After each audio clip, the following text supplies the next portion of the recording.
lot of my friends and family, when I tell them I work at Cargill, they give me that kind of blank look and like, oh, nice.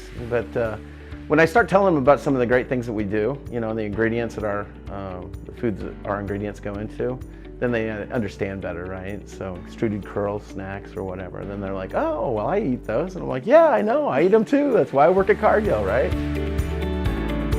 We've got a lot of different trends that we're seeing in the marketplace, but so reduced sugars and lower calories. One of the things that we're finding is, regardless of any of those types of initiatives, people want great taste. So whether you're replacing a protein or you're adding a fiber back to bulk up an item that you've taken sugars out of, or added a low calorie or no calorie ingredient, people are always wanting that great taste, just like the branded products that they've grown up with. Consumers are seeking reduced calorie, reduced sugar, label-friendly baked goods. How are we addressing this trend?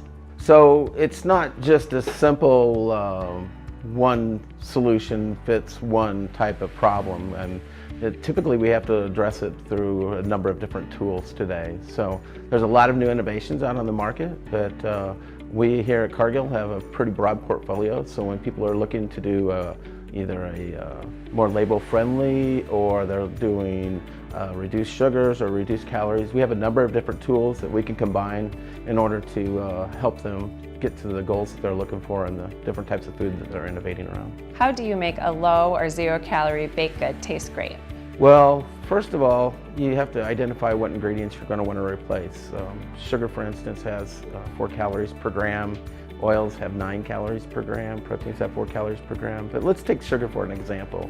We could take the sugar out. We could add back a bulking agent such as erythritol, and then we can sweeten it up with a great stevia product.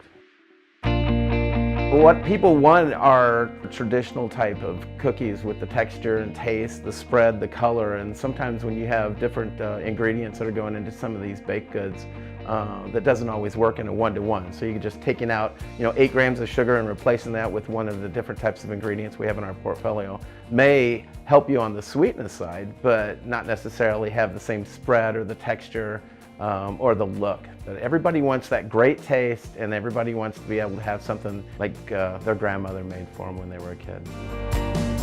What does clean label mean to consumers? That's a different definition for different people. One of the things I think that is kind of a thread throughout all of it is the fact that people want something that they can relate to, and they want something that they feel is less processed. Just like grandma's cookies. One of them I'd like to talk about is the stevia ingredient that we have. It comes from the stevia plant. A lot of that sweetness is extracted and able to use in a lower concentration than what you would usually find in sugar sweetened products.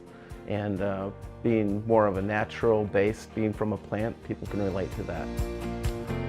We continue to talk about people wanting the great tasting items, right? So in their minds, they've worked with a lot of ingredients, whether they're bakers or they're processing in a plant, and they expect the products that they're innovating around to also be like the traditional branded items. And I think that's going to be the key, is continuing to come up with these different ingredients that can provide both the taste and the texture that people want in those ingredients that they're familiar with.